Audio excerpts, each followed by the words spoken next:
वागर्थाविव सम्पृक्तौ वागर्थ प्रतिपत्तये जगतः पितरौ वन्दे पार्वती परमेश्वरौ। सर्वेभ्यः उपस्थितेभ्यः नमस्कारः, नमो नमः। रघुवंश महाकाव्यस्य अस्यां कक्षायां भवतां सर्वेषां हार्दम् अभिनन्दनं स्वागतं करोमि। रघुवंश महाकाव्यं संस्कृत साहित्य जगति सर्वोत्तमं महाकाव्यं वर्तते। अत्र रघुवंशीनां राज्ञाम् अतिसुन्दरतया वर्णनं वर्तते। आहत्य 19 सर्गाः अत्र सन्ति। तेषु प्रथमसर्गस्य अध्ययनम् इदानीम् अस्माकं प्रचलदस्ति। इतः पूर्वं 21 पाठाः अभूवन्। तेषु पाठेषु वयं 50 श्लोकान् विस्तरेण पठितवन्तः। अद्य 22 पाठः अस्ति। अद्य प्रयासं कुर्मः 3 श्लोकान् वयं पठामः। 51, 52, 53 एवं 3 श्लोकान् वयं विस्तरेण पठामः। अस्तु, तर्हि सर्वप्रथमं 51तमं श्लोकं पश्यामः। अस्मिन् श्लोके कस्य वर्णनम् अस्ति? वृक्षैः व्याप्तम् आश्रमम्, अर्थात आश्रमे बहवः वृक्षाः अपि सन्ति। कीदृशाः ते वृक्षाः सन्ति? इतः पूर्वं वयं दृष्टवन्तः। आश्रमे तपस्विनः सन्ति, आश्रमे मृगाः सन्ति, इदानीम् आश्रमे वृक्षाः सन्ति इत्यस्य वर्णनं वयं पठामः। एकवारं श्लोकस्य सस्वरम् उच्चारणं कुर्मः। सेकान्ते मुनिकन्याभिस्तत्क्षणोज्झितवृक्षकम्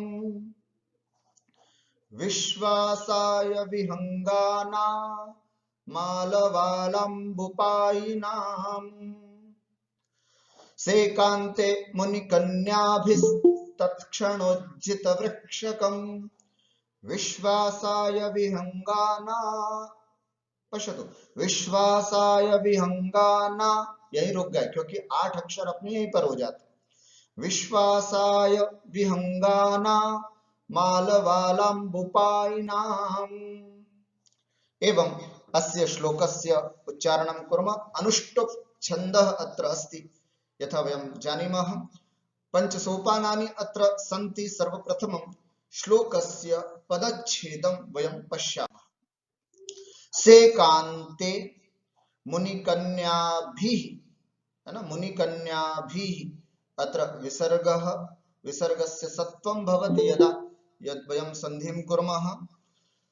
तत्क्षणोज्झितवृक्षकं विश्वासाय विहंगानाम् आलवालाम्बुपायिनाम्। विभक्तिं पश्यामः। सेकान्ते सप्तमी एकवचनं, मुनिकन्याभिः तृतीया बहुवचनं, कन्या लतावत्तन, लतया लताभ्यां लताभिः, कन्यया कन्याभ्यां कन्याभिः, मुनिकन्याभिः। तत्क्षणोज्झितवृक्षकं द्वितीया एकवचनं, विश्वासाय चतुर्थी एकवचनं, विहंगानां षष्ठी बहुवचनं, आलवालाम्बुपायिनाम् इति षष्ठी बहुवचनम्। अन्वयं पश्यामः। आलवालाम्बुपायिनां विहंगानां विश्वासाय मुनिकन्याभिः सेकान्ते तत्क्षणोज्झितवृक्षकम् आश्रमं सः प्रापत्। सः सुदक्षिणा सहितः राजा दिलीपः आश्रमं, गुरोः वसिष्ठस्य आश्रमं प्रापत्, प्राप्तवान्। वह राजा दिलीप अपनी पत्नी सुदक्षिणा के साथ गुरु वशिष्ठ के आश्रम को प्राप्त हुए। कैसे आश्रम को प्राप्त हुए? सेकांते तत्क्षणोज्झित वृक्षकम यत्र अस्ति तादृशम आश्रमम। सेकांते माने सिंचन करने के बाद, तत्क्षण उसी क्षण, उज्जित छोड़ दिया है जिन्होंने वृक्षों को, ऐसे वृक्ष जहां पर हैं, ऐसे आश्रम को राजा दिलीप प्राप्त हुए।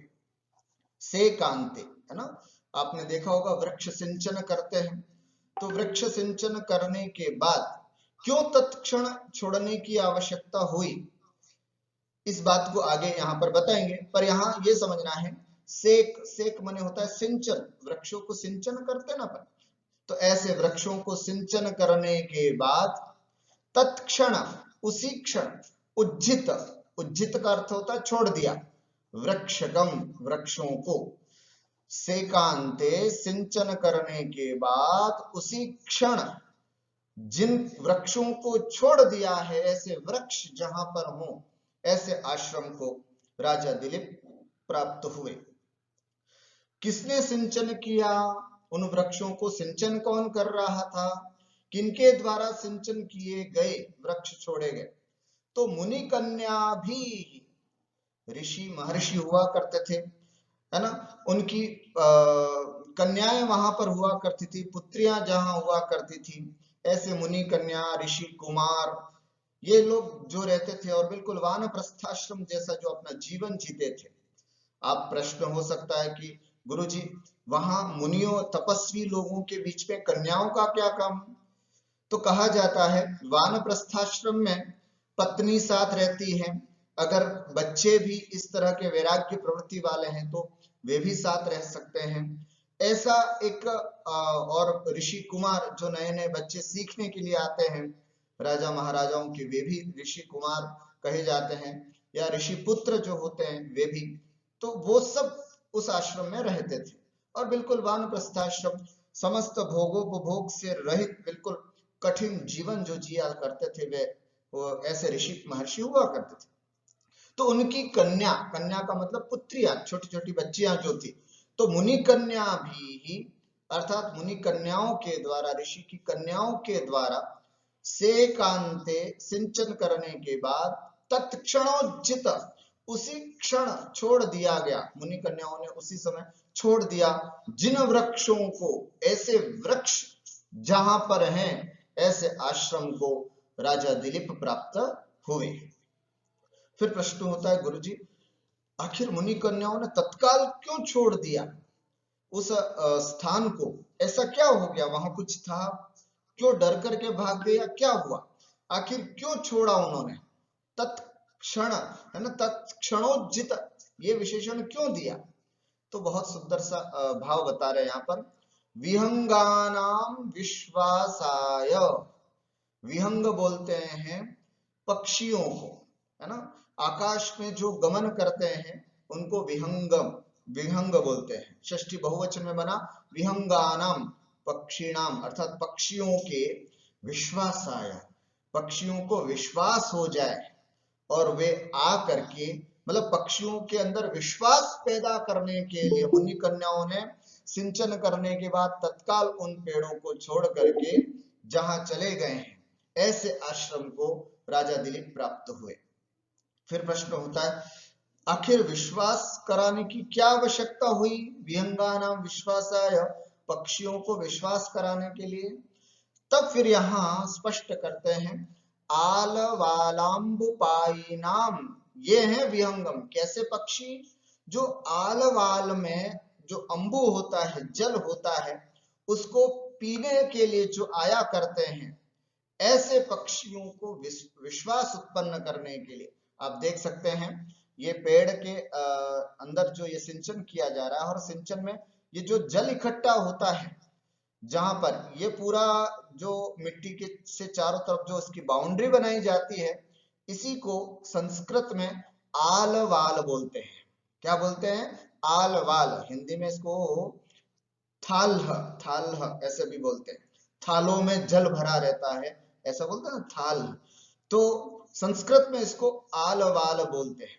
तो आलवाल में अंबु मने जल को, पाई नाम मने पीने वाले, विहंगा नाम पक्षियों के अंदर विश्वासाय विश्वास प्राप्त करने के लिए, छोटा सा छोटा भी पक्षी होता है, अगर कोई व्यक्ति होता है तो उसके पास आता नहीं है, जब चले जाते हैं तो फिर शांति से निश्चिंत होकर के वो आता।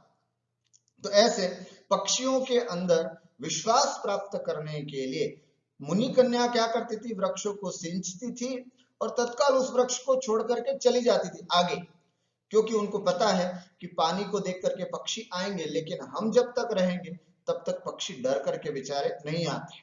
तो इसलिए उनको आने के लिए, उनके अंदर विश्वास जगाने के लिए मुनि कन्या क्या करती थी, से कांते सिंचन करने के बाद तत्क्षण उसी क्षण उज्जित वृक्षकम वृक्षों को छोड़ करके चले जाया करती थी। ऐसे आश्रमम है ना, ऐसे वृक्ष जहां पर थे, ऐसे आश्रम को सह राजा दिलीप प्राप्त हुआ।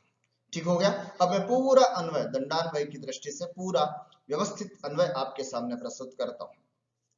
आलवालाम्बुपाई नाम विहंगानाम, आलवाल थालों में भरे हुए जल को पीने वाले, विहंगानाम पक्षियों के, विश्वासाय विश्वास उत्पन्न करने के लिए, उन पक्षियों में विश्वास हो जाए, इसलिए मुनि कन्या भी ही ऋषि कन्याओं के द्वारा से कांते जल सिंचन करने के बाद, पेड़ पौधों में जल सिंचन करने के बाद, तत्क्षणोज्जित वृक्षकम तत्काल जिन्होंने जिन वृक्षों को छोड़ दिया है, ऐसे वृक्षों से युक्त जो आश्रम है, ऐसे आश्रम को सह राजा दिलीप सुदक्षिणा सहित प्राप्त, राजा दिलीप अपनी पत्नी सुदक्षिणा के साथ प्राप्त हुए।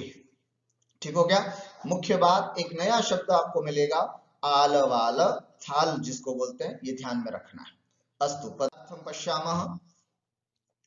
आलवालाम्बुपायिनाम, आलवालेषु यद अम्बु, आलवाल थाल में, यद अम्बु जो जल है, तत्पातुम शीलम येषाम ते आलवालाम्बुपायिना, अर्थात थालों में जो जल होता है, उन जलों को पीने का जिनका स्वभाव होता है ना, अथवा वो पीने वाले जो होते हैं, ऐसे आलवालाम्बुपायिनः ते आलवालाम्बुपायिनः तेषाम आलवालाम्बुपायिनाम। ठीक हुआ। अर्थात थालों में भरे हुए जल को पीने का स्वभाव जिनका है, ऐसे, ये देखो थाल में ये पक्षी बैठा हुआ है निश्चिंत हो करके, और वे तभी कर सकते निश्चिंतता से, उसमें अटखेलियां भी करते हैं, पानी उड़ाने का खेल भी करते हैं, पानी भी पीते हैं, पक्षी भी आते हैं, ये सब तब होता है जब वहां कोई इंसान आसपास न हो। इसलिए देखो जलावाल है ना, जलावाप भी बोलते हैं, आलावाल भी बोलते हैं, जलावाप प्रदेशस्थ जलपायिनाम इति, विहंगानाम पक्षीणाम विश्वासाय विश्रंभाय मुनिकन्याभिः तापससुताभिः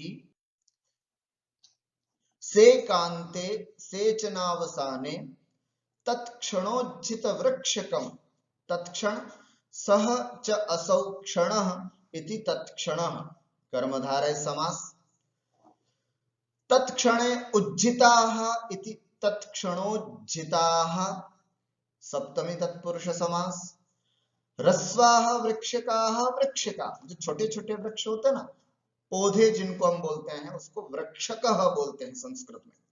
तत्क्षणोज्झिताः वृक्षकाः येषु सह तत्क्षणोज्झित वृक्षकम वृक्षकः, अर्थात उसी क्षण जो छोड़े गए हैं वृक्ष, उसको बोलते हैं बहुव्रीहि समास, तत्क्षणोज्झित वृक्षकाः इति, तम वृक्षकः तम तत्क्षणोज्झित वृक्षकम, अर्थात सद्यः त्यक्त वृक्षकम, पदार्थः किमस्ति, सद्यः त्यक्त वृक्षकम इति आश्रमम, ऐसे आश्रम को सह राजा दिलीपः प्राप्तवान्। पश्यामः भावार्थं। महाकवि कालिदासः अस्मिन् पद्ये आश्रमस्थ वृक्षाणां विषये वर्णनं करोति। आश्रमे कीदृशाः वृक्षाः सन्ति, आश्रमस्थाः कीदृशा, कैसे हैं वृक्ष वहां पर, कीदृशा माने कैसे, कीदृशाः वृक्षाः सन्ति, कैसे वृक्ष हैं। आश्रमस्थाः मुनिकन्याः वृक्षाणां मूलानि सेक्तुम् आलवालान् जलेन पूरयित्वा ततः दूरम अपासरन्। आश्रम में रहने वाली जो मुनि कन्याएं हैं, ऋषियों की पुत्रियां जो हैं, वे वृक्षाणाम मूलानि सेक्तुम, वृक्षों को मूल से सिंचन करने के लिए वो क्या करते हैं, थालों को भर देते हैं, तो जिससे कि धीरे धीरे धीरे करके जड़ों तक पानी, उन पेड़ों के जड़ों तक पानी पहुंचे और दूसरा पक्षी भी आकर के उन जलों को पी सके।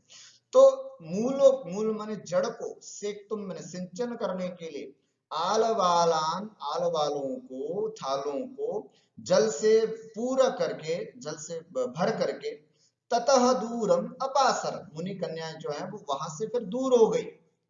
ये न पक्षिणः आगत्य तस्मात् आलवालात् निशंकेन जलम पिबेयुः, जिससे पक्षी लोग वहां पर आ जाएं और उस आलवाल से निशंकित हो करके जल को पी सके।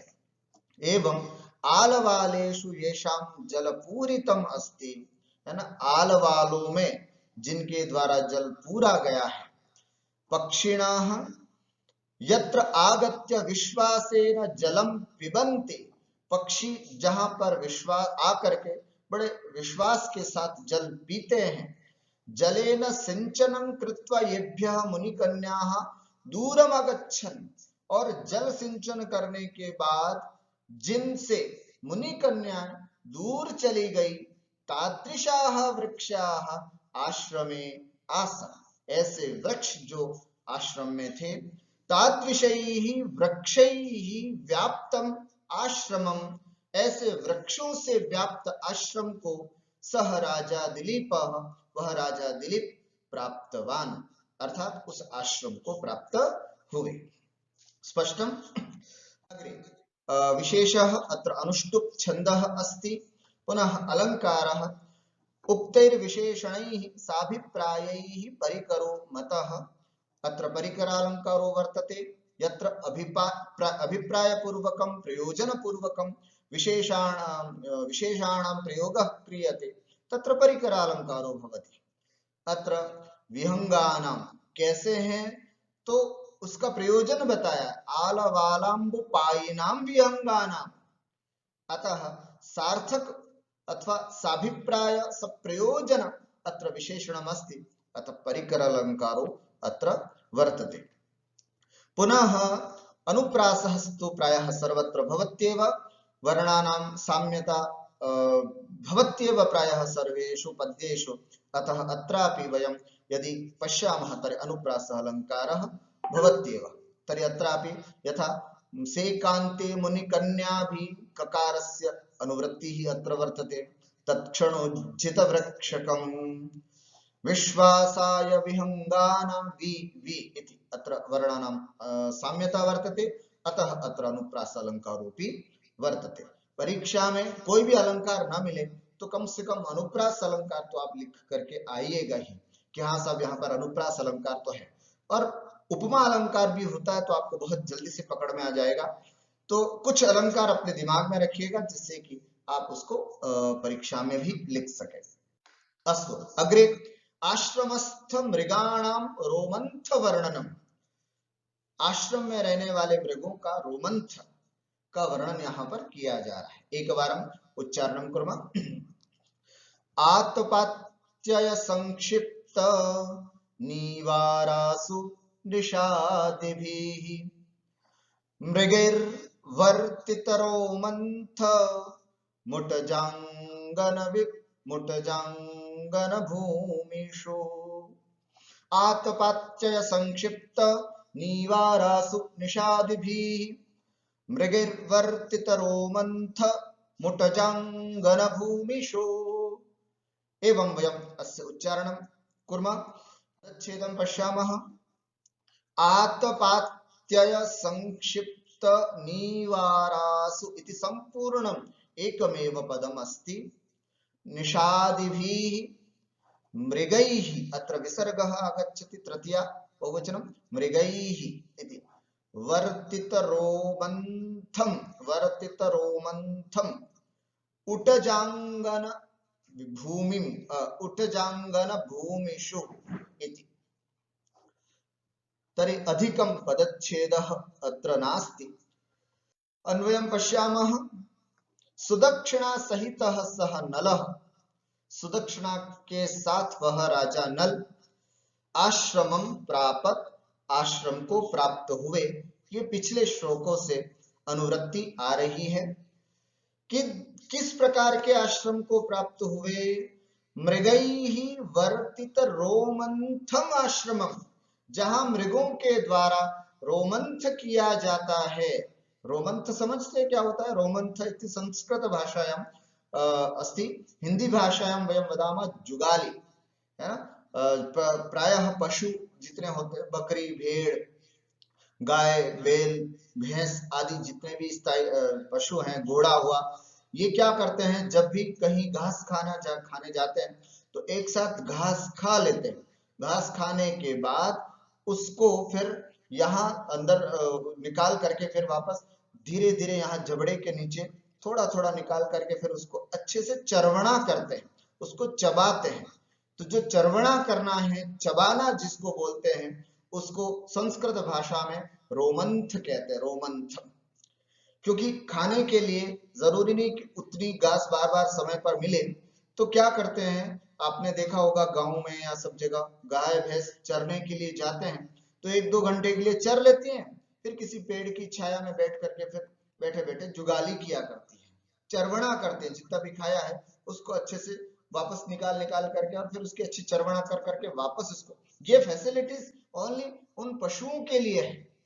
आप लोग चाहो कि हम भी ऐसे खा लें गड़ गड़ गड़ करके और फिर उसमें थोड़ा थोड़ा वापस निकाल करके जुगाली कर, ये मनुष्यों के लिए नहीं, ये केवल पशुओं के लिए व्यवस्था है कि वो एक साथ घास खा लेते हैं और फिर धीरे धीरे वापस निकाल करके धीरे धीरे यहाँ साइड में रख करके फिर उसकी चरवणा करते हैं।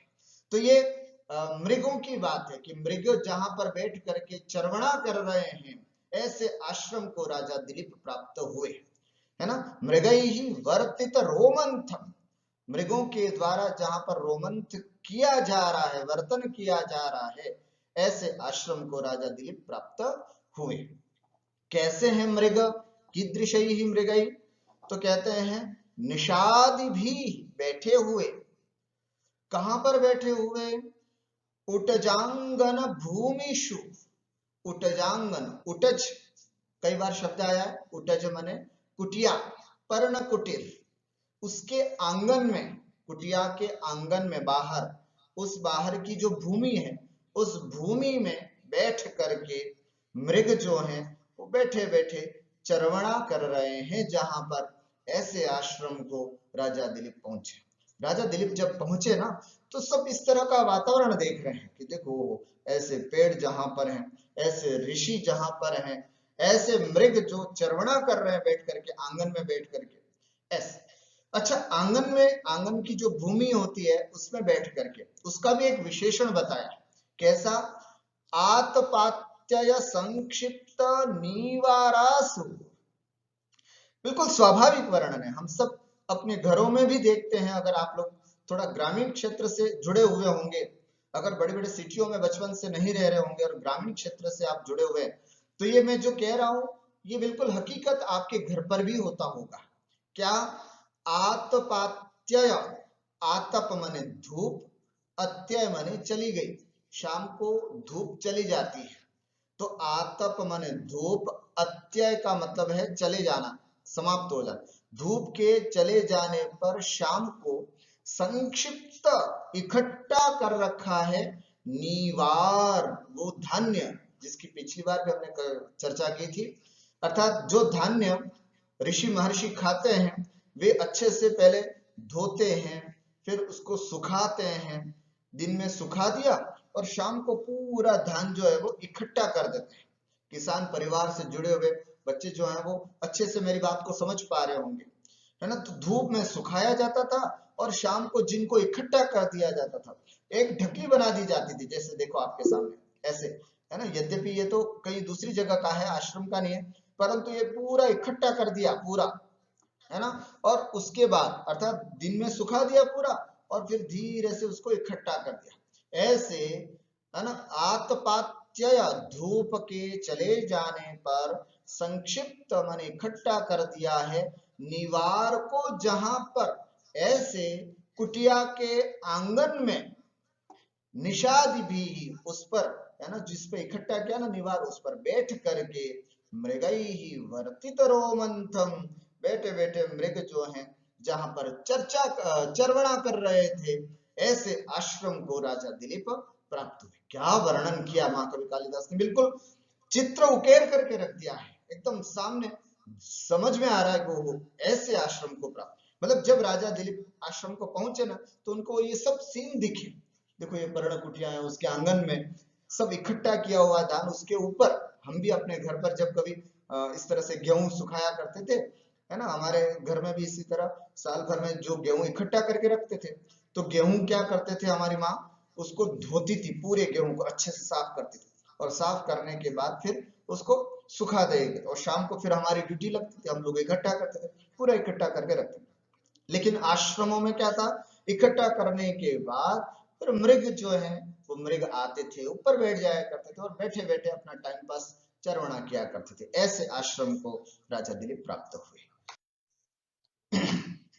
अत्र पदार्थं वयं पश्यामः। आतपात्यय संक्षिप्त निवारासु, हिंदी अर्थ समझे पहले। आतप माने धूप, अत्यय माने चली जाने पर, संक्षिप्त माने इकट्ठा किया है, निवार को जहां पर, आतपस्य अत्ययः इति आतपात्ययः, आतप माने धूप, षष्ठी तत्पुरुष समास, आतपस्य अत्ययः इति आतपात्ययः। आतपात्यये संक्षिप्ताः निवार यासु ताः आतपात्यय संक्षिप्त निवाराः, बहुव्रीहि समास, तासु आतपात्यय संक्षिप्त निवारासु। अर्थ क्या हुआ पदार्थ, आतप अपगमे, आतपापगमे धूप के चले जाने पर, एकत्रीकृत तृण धान्यासु, इकट्ठा कर रखा है तृण धान्य को जहां पर, ऐसे। उटजांगन भूमिषु, अंगन, अंगन माने आंगन, है ना, संस्कृत से ही शब्द बना है ये अपना आंगन, हम जो बोलते हैं ना आंगन, वो संस्कृत शब्द अंगन शब्द से बना। अंगनस्य भूमयः इति अंगन भूमयः, षष्ठी तत्पुरुष समास। अंगन भूमयः, उटजानाम अंगन भूमयः, षष्ठी तत्पुरुष समास। अत्रापि उटज अर्थात कुटियाओं के, पर्ण कुटीर के आंगन, उटजानाम अंगन भूमयः इति उटजांगन भूमयः। तासु अर्थात उटजांगन भूमिषु इति, उटजांगन भूमिषु पदार्थ क्या हुआ, पर्णशाला। देखो उटज शब्द के लिए अपन ने क्या पदार्थ किया, पर्णशाला, अंगन शब्द के लिए अंगन, और चत्वर, है ना, आंगन के लिए चत्वर शब्द भी आता है, चत्वर भागेषु, है ना, चत्वर भाग, चत्वर माने आंगन, चबूतरा आदि जो भी समझते हैं उस पर, निषादिभिः उपविष्टैः मृगैः हरिणैः वर्तित रोमंथम, वर्तितः रोमंथः यस्मिन् आश्रमे, सह जहां पर किया गया है रोमंथ, उस आश्रम में, सह वर्तित रोमंथम, तम वर्तित रोमंथम चर्वित चर्वणम इति, चर्वित चर्वणम जो चबाया हुआ था उसको फिर से चबाने को बोलते हैं रोमंथम, अर्थात रोमंथ की क्रिया जहां पर की जा रही थी। ऐसे आश्रमम, आश्रम को राजा दिलीप प्राप्त हुए। सुदक भावार्थम पश्यामः। सुदक्षिणा सहितः राजा दिलीपः गुरोः वसिष्ठस्य आश्रमं प्राप्तवान्, गुरु वशिष्ठ के आश्रम को प्राप्त हुए। स आश्रमः कीदृशः आसीत्, वह आश्रम कैसा था, इत्यस्मिन् प्रसंगे इदम पद्यम वर्तते। इस प्रसंग में यह पद्य यहाँ पर दिया जा रहा है। कवि कथयति पर्णकुटीरस्य अंगणे, है ना, पर्ण माने कुटिया के आंगन में, दिवसस्य आतापे मुनिकन्याः तृणधान्यानि शोषणार्थम प्रसारयन्ति। दिन की धूप में मुनि कन्याएं क्या करती थी? तृणधान्यानि शोषणार्थम, तृण धान्य को सुखाने के लिए, प्रसारयन्ति फैला देती थी।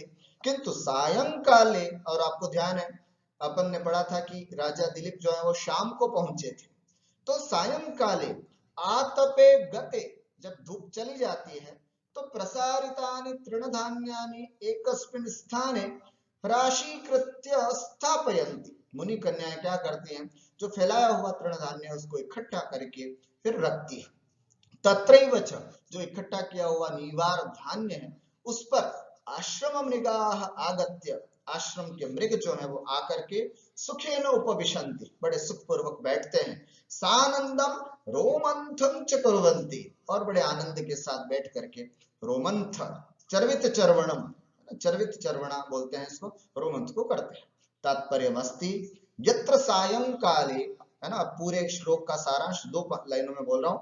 यत्र सायंकाले एकत्रीकृत तृणधान्येषु उपविश्य मृगाः रोमंथम कुर्वन्ति, जहां पर शाम को इकट्ठा किया गया धान्य पर बैठ करके मृग जो है वो रोमंथ करते हैं। तस्मिन् आश्रमे दिलीपः महिषी सखः, अपनी रानी सुदक्षिणा के साथ प्राप्तवान इति भावः, प्राप्त हुए, ये भाव है।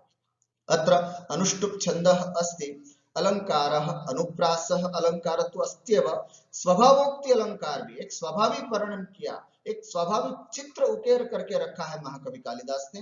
अतः देखो ना, शाम को मृगों का रोमंथ करना स्वभाव है ना, वो पूरा धान्य जो फैला रखा था वो इकट्ठा करना एक स्वाभाविक क्रिया है। ऐसे स्वाभाविक क्रियाओं का वर्णन करने के कारण अत्र स्वभावोक्ति अलंकारो वर्तते। अंतिमम पद्यम आश्रम धूम्र वर्णनम, आश्रम में धुआं उड़ता था। ऐसा आश्रम जब शाम को गए तो वहां उड़ता हुआ धुआं भी दिखाई दिया, उसका वर्णन इस श्लोक में कर रहे हैं। अभ्युत्थिताग्निपिशुनैरतिथीनाश्रमोन्मुखान् पुनानं पवनोद्धूतैर्धूमैराहुतिगन्धिभिः। अभ्युत्थिताग्निपिशुनैरतिथीनाश्रमोन्मुखान् पुनानं पवनोद्धूतैर्धूमैराहुतिगन्धिभिः। अभ्युत्थिताग्निपिशुनैः अतिथीन् आश्रमोन्मुखान् पुनानं पवनोद्धूतैः धूमैः आहुतिगन्धिभिः। अभ्युत्थिताग्निपिशुनैः तृतीया बहुवचनम, अतिथीन् द्वितीया बहुवचनम, आश्रमोन्मुखान् द्वितीया बहुवचनम, पुनानं द्वितीया एकवचनम, पवनोद्धूतैः धूमैः आहुतिगन्धिभिः त्रिषु पदेषु तृतीया बहुवचनम अस्ति। अभ्युत्थिताग्निपिशुनैः, समझना एक एक शब्द को। अभ्युत्थित, अभ्युत्थित का मतलब है प्रज्वलित, जलाई गई। अग्नि, पिशुनैः अर्थात पिशुन माने चिन्ह, प्रज्वलिताग्नि चिन्नैः अर्थात जहां पर यज्ञ की अग्नि जलाई गई है और उसका चिन्ह स्वरूप। पवनोद्धूतैः, और हवा से जो उड़ाई गई, क्या किसके विशेषण है ये सब अभी आपको समझना है। आहुति गंधि भी, और आहुति जो दी जाती है हव्य सामग्री, जिसकी सुगंध उसमें जो थी वो गंध भी जहां पर आ रही थी, ऐसे धूमई ही, है ना, ऐसे धूमों से। आश्रमोन्मुखान अतिथीन पुनानम, आश्रम की ओर आने वाले अतिथियों को जो पवित्र करते थे, ऐसे धूमई ही व्याप्तम, ऐसे धुओं से व्याप्त आश्रम को प्राप्त आश्रम को प्राप्त हुए। वस्तुतः इस पद्य में आश्रम में उड़ने वाले धुएं का वर्णन किया है ना।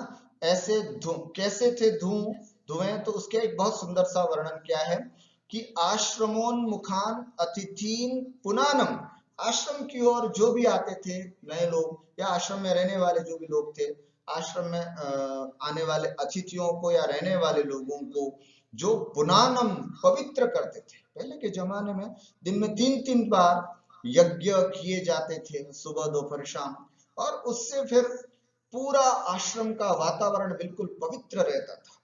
कभी विचार किया आपने, आज आप घर में बिल्कुल कंबल में पैक होकर के रहते हैं, तब भी रात को मच्छर करता हुआ आ जाता है ना, फिर भी परेशान करता है, आपको सोने नहीं देता है, और आप सोचते कि यार आखिर कहां से आया। जबकि पहले के लोग आश्रम में बिल्कुल खुले सोते थे, आराम से कुटिया के बाहर अपनी खाट लगाई और आराम से। तब ऐसा कुछ नहीं था क्या? तब मच्छर नहीं हुआ करते थे, तब कोई समस्या नहीं हुआ करती थी?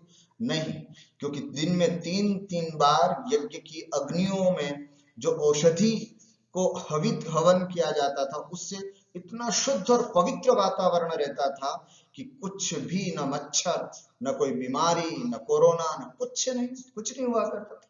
और लोग बड़े सुगंधित वातावरण में रहते। अभी तो हम आर्टिफिशियल सुगंध पैदा करते हैं अगरबत्ती लगा करके, सुगंधित अगरबत्ती लगा दी तो वातावरण सुगंधित हो गया, लेकिन नहीं, पहले जो हव्य सामग्री हवन की जाती थी उससे ही वातावरण बड़ा सुगंधित हुआ करता था। तो ऐसे, और जैसे वो धुआं उठता था ना, तो आश्रम की ओर आने वाले लोग पवित्र हो जाए, क्योंकि बाहर से आ रहा है, तो बाहर से आने वाला व्यक्ति, आजकल तो हमारे अतिथियों को पवित्र करने के लिए घर में सैनिटाइजर रखते हैं। उसको पहले, अरे नहीं भाई साहब खड़े रहो बाहर, एक बार पहले सैनिटाइजर से आप पवित्र हो जाओ। उस बेचारे को पहले सैनिटाइजर से आरती करते हैं, पूरी तरह से पवित्र करते हैं, और उसके बाद फिर उसको हम घर में प्रवेश करने देते हैं। लेकिन पहले के समय में आश्रम में प्रवेश करने वाला व्यक्ति किससे पवित्र होता था? बताते हैं कि उस धुएं से उठने वाला, कैसा धुआं, देखो ये इस तरह से आश्रम में धुआं उठता था, ऐसे उठते हुए धुएं से अतिथि पवित्र हो जाया करते थे। ऐसे पवित्र किए गए अतिथियों जहां पर रहते थे, और वो धुआं कैसा था, उसके 3 विशेषण यहाँ पर बता रहे। अभ्युत्थिताग्नि पिशुनैहि, प्रज्वलित अग्नि का चिन्ह, धुआं उड़ रहा है, इसका मतलब यह है कि कहीं ना कहीं अग्नि प्रज्वलित है। तो प्रज्वलित अग्नि को बताने वाले धुएं के द्वारा, अर्थात यज्ञाग्नि कहीं ना कहीं चल रही, तभी तो धुआं उठ करके आया। पवनोद्धूत ही, हवा के द्वारा जो उड़ाया गया ऐसा धूम, और आहुति गंधि भी, और बहुत सुंदर विविध प्रकार की आहुतियों से जो सुगंधित हो चुका था, ऐसे धुएं के द्वारा आश्रमोन्मुखान अतिथीन, आश्रम की ओर आने वाले अतिथियों को जो पुमानम पवित्र करता था, ऐसे आश्रमम, है ना, मतलब आश्रम की ओर आने वाले अतिथियों को पवित्र करने वाले आश्रम को वह प्राप्त हुए। पदार्थ को देखें, अभ्युत्थिताग्नि पिशुनैहि, अभ्युत्थिताः अग्नयः इति अभ्युत्थिताग्नयः, कर्मधारय समास। अभ्युत्थिताग्नीनां पिशुनाः इति अभ्युत्थिताग्नि पिशुनाः, षष्ठी तत्पुरुष समास। तैः अभ्युत्थिताग्नि पिशुनैः प्रज्वलित वह्नि सूचकैः, एक एक शब्द का अर्थ समझना। अभ्युत्थित, प्रज्वलित, अग्नि, वह्नि, पिशुन सूचकैः चिन्हैः इति। पवनोद्धूतैः, पवनेन उद्धूताः इति पवनोद्धूताः, हवा के द्वारा उड़ाए हुए। तृतीय तत्पुरुष समास, पवनेन उद्धूतः, तृतीय तत्पुरुष समास, पवनोद्धूतः। तैः, पवनोद्धूतैः, वायुत्थापितैः, वायु के द्वारा उड़ाए गए। आहुति गंधिभिः, आहुतीनां गंधः इति आहुति गंधः।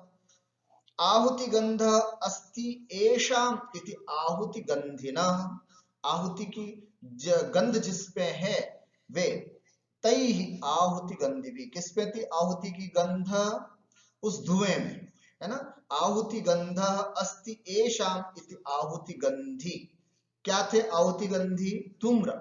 ऐसे आहुति गंधिभिः धूम्रैः अथवा धूमैः देखो ये यज्ञ की अग्नि उठती है। धूमैहि धूम्रैहि आश्रमोन्मुखान, आश्रमस्य उन्मुखाः इति आश्रमोन्मुखाः षष्ठी तत्पुरुष समास। तान आश्रमोन्मुखान आश्रमं प्रति गन्तुम् उत्सुकान अतिथीन अभ्यागतान पुनानम पवित्रीकुर्वाणम आश्रमम, आश्रम को प्राप्त हुए। भावार्थं पश्यामः। महाकवि कालिदास अस्मिन् पद्ये वर्णयति यत् सुदक्षिणा सहितः राजा दिलीपः गुरोः वसिष्ठस्य तादृशम् आश्रमं प्राप्तवान। गुरु वशिष्ठ के उस प्रकार के आश्रम को प्राप्त हुए यत्र, जहां पर यज्ञाग्नीनाम धूमाः, यज्ञ की अग्नि से निकलने वाला जो धुआं है वो अभ्यागतान पवित्रम कुर्वन्ति, है ना, अतिथियों को पवित्र करता है ना। उस आश्रम को पहुंचे जहां पर यज्ञ की अग्नि का जो धुआं है वो धुआं अतिथियों को पवित्र करता है। तपोवने वायुना उड्डीयमानाः धूमा, कैसे थे वे धूम? तपोवन में वायु के द्वारा उड़ाए गए धूम थे, जो सद्यः एव यज्ञ कर्म संपादित इदानीमपि अग्नि ही प्रज्वलति, अभी अभी यज्ञ कर्म जहां पर संपादित किया गया और अभी भी जहां पर अग्नि जल रही है, इस बात की जो सूचना दे रहा था।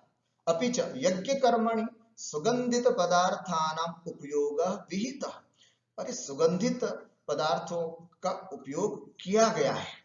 इत्यस्य सूचनाम ददति, इस सब की जो सूचना देती है ऐसे धूम, दो बातों की सूचना दी कि अभी अभी यहाँ पर कोई यज्ञ कर्म हुआ है और वह उस यज्ञ में बहुत सुगंधित द्रव्य भी डाले गए हैं। इन दोनों बातों की जो सूचना दे रहे थे, ऐसा वह धूम जहां जिस तपोवन में उड़ रहा था, और वो धूम जिन अतिथियों का सम्मान कर रहा था, पवित्रकरण कर रहा था, ऐसे आश्रम को राजा दिलीप अपनी पत्नी सहित प्राप्त हुए।